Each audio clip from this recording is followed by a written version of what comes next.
Good day everyone, I am James L. Salik and I am here to introduce our topic for this day, which is fire hazards. Okay, without any further ado, let's start. Okay, what is fire hazards? Fire hazards includes all types of live flames, causes of sparks, heat objects, and also a chemical that potential for ignitions or that can aggravate a fire to a large and uncontrolled. That's fire hazard is. The term fire hazards is used by both fire professionals and the lay public. Any actions, materials, or conditions that might increase the size or severity of a fire, or that might cause a fire to start are called a fire hazards. Okay, now let's proceed to the list of common fire hazards. Number 1 is arson. Arson is a criminal act of deliberately setting fire to a property. Number 2 is cooking. The third one is smoking materials. Smoking materials including cigarettes, cigars, pipes, and etc. And also smoking materials are the common fire hazards that leading causes of fire deaths in United States according to my research. The fourth one is electrical hazards such as wiring, appliances, equipments. The last one is open flames. These examples are the candles and incense. That's it, the list of common fire hazards. Let's proceed to ignition of fire hazards. Ignition fire hazards. Number 1, smoking materials. Okay, we all know that smoking materials is including of cigarettes, cigars, pipes, and etc. And the second one is electrical faults.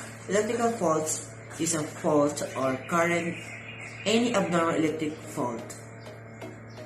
Example of these are a short circuit. Number 3 is overheating machinery. Number 4 is radiated heat. Number 5, cooking equipments. Number 6, portable and fixed heaters. Number 7 is sparks from equipments. And the last one is overloaded electrical circuits. And that is for today, guys. Hi everyone, I am Pamela Gracie Salvador and I am here to report about the common fire hazards. So in this topic, we will tackle about the common instances or common situations that may cause fire damage, fire accident, or fire emergencies. So the following fire hazards are common at home, in public places, transports and workplaces. So the first common fire hazard is all types of flames used for any works. Next is electric wires, higher loads, loose connections, and all electrical equipment. So for example, sa mga bahay natin, di ba, the overusing of extension wires, it can cause fire also. Then the all electrical equipment, if yung mga wire na may cut or open wire, it can cause fire also. Then the third is all cooking and heat generating appliances. So especially sa kitchen, di ba, may mga appliances yung, for example, pag nagluluto tayo, makalimutan nating i-off, makalimutan nating i-turn off yung appliances na ginagamit natin, may cause fire. And fourth is all works and situations where fire is essential, such as welding, cutting, metal casting, or etc. So, di ba, if makita natin sa mga vulcanizing shop or yung may mga mag-welding, so kailangan may mga protective gears talaga sila na ginagamit, yung mga face shield, di ba, to protect their face na maanuhan ng yung mga fire na produce sa pag-welding. So it may cause fire also if hindi mo alam kung ano yung gagawin mo. So fifth is improper storage of tools, equipment, and items during and at the end of the day's work. So kailangan talaga after we use the example, the fire extinguisher, di ba? Or the other firefighting equipment. So kailangan talaga, we need to put it back sa proper place kung saan natin ito kinuha. Kasi may mga instances na if may fire emergency, tapos mo binalik kung saan mo kinuha yung example, fire extinguisher. So dapat na maaga pa is maagapan na yung apoy. So para konti na lang yung damage ng apoy, di ba? So we need to put it back talaga so that when it comes of fire emergencies, alam na natin kung saan natin yung kukunin. The next is smoking and personal lighters and matches. So, di ba sa bahay natin, we should be responsible enough to put after natin gamitin yung matches, kailangan din natin ilagay ito sa proper places. Then, yung mga tao din na naninigarilyo, dapat maging responsible enough din sila kung saan nila ito itatapon. Next is fireworks, pyrotechnics, and ammunitions and explosives. Okay, di ba yung mga fireworks, it can cause fire also. So dapat if someone need to do this kind of activity, dapat pupunta sila sa mga open area or open places to avoid fire accident. Improper and unauthorized storage of flammable and hazardous materials and chemicals, especially the flammable ones. So, example is candlelights, diba? After we use candlelights, we should shut it down so that it will not cause fire. Next is insufficient capacity and numbers of emergency exits and stairs. So, diba, sa mga malls and buildings, they should have emergency exits and stairs. So, kailangan sufficient talaga so that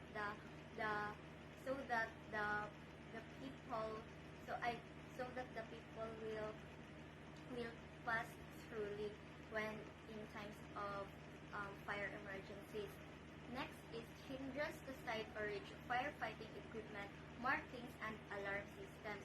So, as a person, you should know where the firefighting equipment is, or where are the alarm systems, so that when in times of fire emergencies, you know where to go, and also you help other people to be aware that there is a fire emergency. So, kailangan talaga it is easy for you to cite the fire alarms. Next is insufficient numbers and types of fire extinguishers. So, dapat talaga yung mga fire extinguishers natin is sufficient enough para it will have big help when in times of fire emergencies. Next is absence of fire detections and alarm systems. So, dapat yung mga alarm systems natin and yung mga fire detection is gumagana talaga para pag may mga emergencies is magagamit talaga ng maayos. Next is violation of building and fire codes. So, as a person, dapat alam talaga natin kung ano yung mga fire codes para pag may mga emergencies, alam natin kung ano yung mga gagawin natin. So, that would be all. Thank you, and I hope na may natutunan kayo sa report ko. Bye-bye!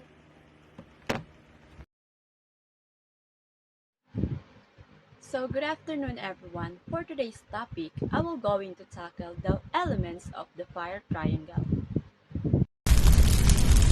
The fire triangle or the combustion triangle is a simple model for understanding the necessary ingredients for most fires. Did you know that there are 3 elements a fire needs to ignite? The number 1 is the fuel, the number 2 is heat, and the last one is the oxidizing agent. So for now, I will going to discuss the 3 elements. The number 1 is heat. Heat is the form of energy transferred between systems or objects with different temperatures. The number two is fuel. Fuel is any material that can be made to react with other substances to release energy so it can be used for work. The last one is the oxidizing agents, the substance that tends to bring about oxidations by being reduced and gaining electrons. The elements of a triangle, sinasabi dito na kapag ang heat, fuel, at ang oxidizing agent ay pinagsama, makakagawa ka ng isang apoy. Pero, alam ba ninyo na ang apoy ay delikado? There are lots of way to prevent this fire.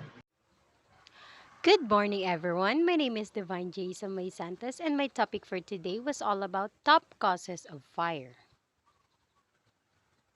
Cooking equipment is the leading cause of structures fire and home fire injuries. Smoking is also a leading cause of civilian home fire deaths. Heating equipment is the second most common cause of home fire fatalities. Below are other causes of fire. Number one is kitchen stove. When left unattended, electric cords, curtains, tea towels, and oven clothes are so close to the top stove. When low-flowing sleeves are contacting gas flames. So number two is faulty wiring. Magkakaroon ng fire if installation was not done by qualified electrician. Capacity overload, if safety switches and correct fuses were not installed. Number three is smoking in bed. Smoking in bed can cause fire. Tiny embers can smolder unnoticed and burst into flame much later. So number four is lightning. Magkakaroon ng lightning if poor light fitting can cause heat build-up. Lampshades are so close to light bulbs and lamp bases that can be knocked over easily. Freezes down lights are not properly insulated from wood paneling or ceiling timbers. So next is flammable liquids. Magkakaroon ng fire if when flammable liquids such as petrol, kerosene, methylated spirit are not stored properly. Storage should be away from the heat. Unsafe handling and use of the flammable liquids is the potential fire hazard. Next is candles. Magkakaroon ng fire if when candles are left unattended. Do not sleep with a burning candle. When curtains and other flammable items are close to burning candles. So last is children.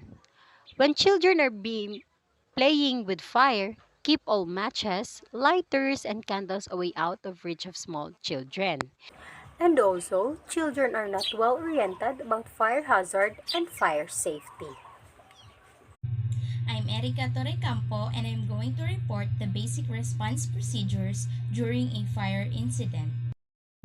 The following response procedures was adopted from the University of Chicago Fire Response Plan and it was summarized by the acronym RACERS. First is the letter R stands for rescue, which means to rescue people from the immediate area of smoke and fire. Make people aware that there is a fire alarm activation or actual fire within the building. But at least 10 people did not make it. A stands for alarm, which means to activate the nearest fire alarm station. When experiencing an actual fire, activate the fire alarms and call the police or fire department hotlines. C stands for contain, which means to contain the smoke or fire by closing all windows and doors to rooms, stairways, and corridors. There's a fire in your home. You have to get out.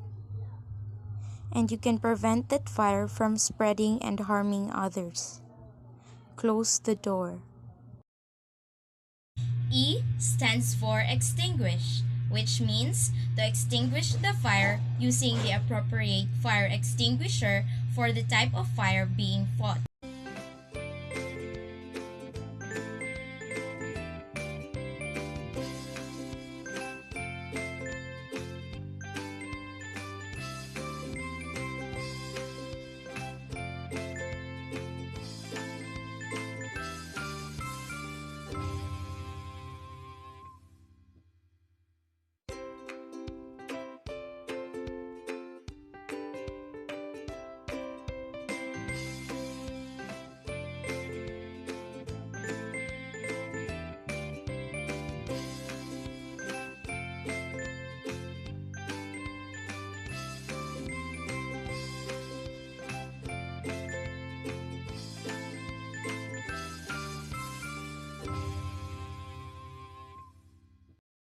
R stands for relocate, which means to relocate to a safe area. Evacuate your workplace calmly and quickly. Help colleagues in need of assistance. If you know of a colleague who might be injured, ill, or an expectant mother, offer them assistance to evacuate if you can. When assembling at your designated assembly point, walk with urgency and line up in an orderly fashion. This will help your floor warden or the assembly point in charge to carry out roll call and account for all employees quickly.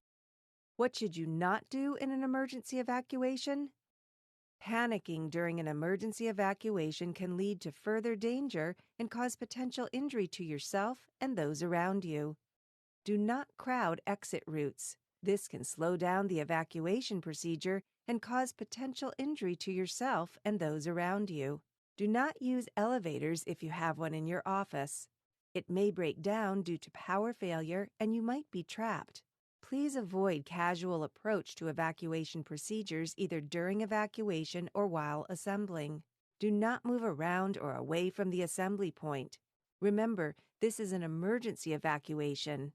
Do not return to your workplace until you have received the all clear and are authorized to do so by your floor warden or the assembly point in charge. S stands for secure, which means to secure first important documents, money, and heirlooms when fire breaks out inside your own residence.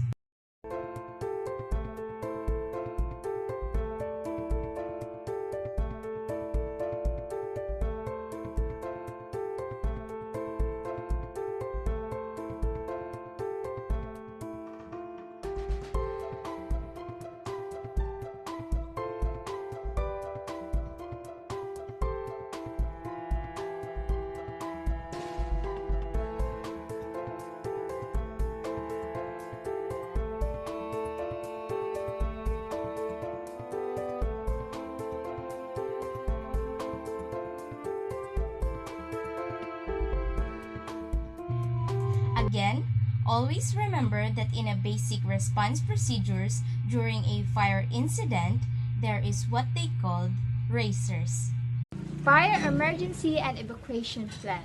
A fire emergency evacuation plan is a written document which includes the action to be taken by all staff in the event of fire and the arrangements for calling the fire brigade. It can include any relevant information in relation to the FEEP. Listed below are the salient components of Fire Emergency and Evacuation Plan. Number 1. Fire Evacuation Strategy. Number 2. Action in discovering a fire. Number 3. Action on hearing the fire alarm. Number 4. Calling the fire brigade. Number 5. Power or process isolation. And number 6. Identification of key escape routes. And number 7. Fire marshals. Number 8. Place of assembly and roll call. And number 9. Fire fighting equipment provided. Number 10. Training required. And number 11. Personal emergency evacuation plan. And is liaison with emergency services. Fire evacuation strategy. There is a need to consider how the evacuation of the premises is arranged in the light of risk assessment undertaken and the other fire precautions intended to be put in place. Number 2. Action on hearing the fire alarm. The plant personnel should instruct all personnel upon hearing the fire alarm to act in accordance with the agreed PEEP strategy. The number 3. Calling the fire brigade.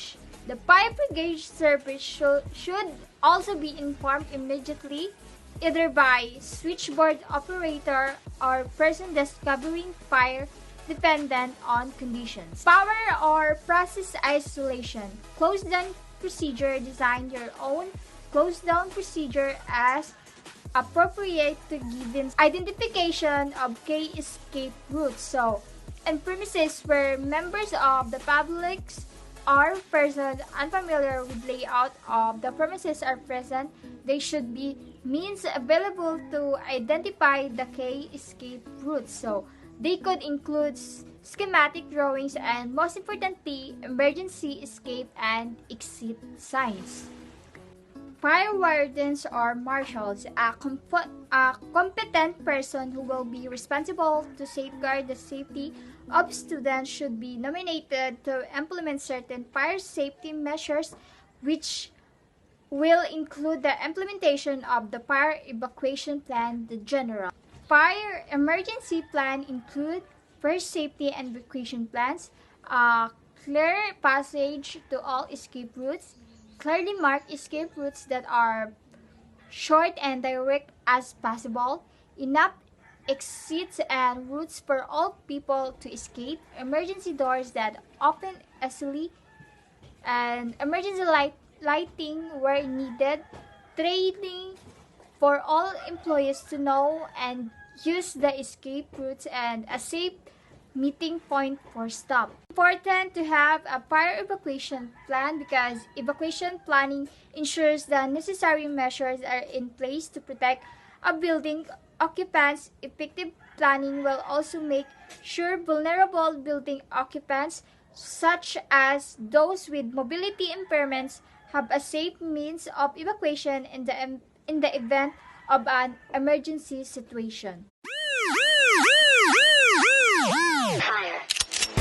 Hi guys, my name is Ivy Grace Tumbaga and I will report the places of assembly and roll call. Means predetermined assembly points should be arranged and a roll call of students to be taken. The person who is in charge of the assembly point should report to the person who has been nominated as fire marshal. So it means many organizations choose to maintain a list of all employees so that the fire warden can conduct a roll call to ensure that all persons are safely evacuated from a building in the event of an emergency. In larger organizations, it may be necessary for each department manager to maintain a list of employees, and also many electronic access control system also have a facility to keep a record of who is present within a building and offer a roll call feature where a master report can be generated instantly during an emergency. So the second is liaison with emergency service. The fire marshal should arrange all the necessary contacts with external emergency service and make them familiar with the school's fire emergency and action plan. He will be the one to meet the fire and rescue service when they arrive to provide them with any information they require. So, ang meaning ng liaison with emergency service, yun yung fire rescue na kailangan niyang mag-contact ng mga kasama niya para lahat sila ay pupunta sa isang lugar na merong sunog, kunyari sa school, building. So, lahat talaga matataranta. So, kailangan talaga natin na meron tayong contact ng mga fire rescue para malaman natin kung ano yung mga gagawin natin at hindi tayo matataranta or kakabahan. So, lahat ng mga bagay yun, kailangan nating pag-aralan. Kasi hindi lahat ng bagay ay matutulungan mo yung sarili mo or sa mga kapwa mo tao. Kasi pag ikaw ay masusunugan, napakadelikado talaga. So, kailangan talaga natin mag-ingat at umiwas sa mga dahilan ng mga pagsunog. At yan lang yung i-report ko. Sana meron kayong natutunan. Goodbye and God bless.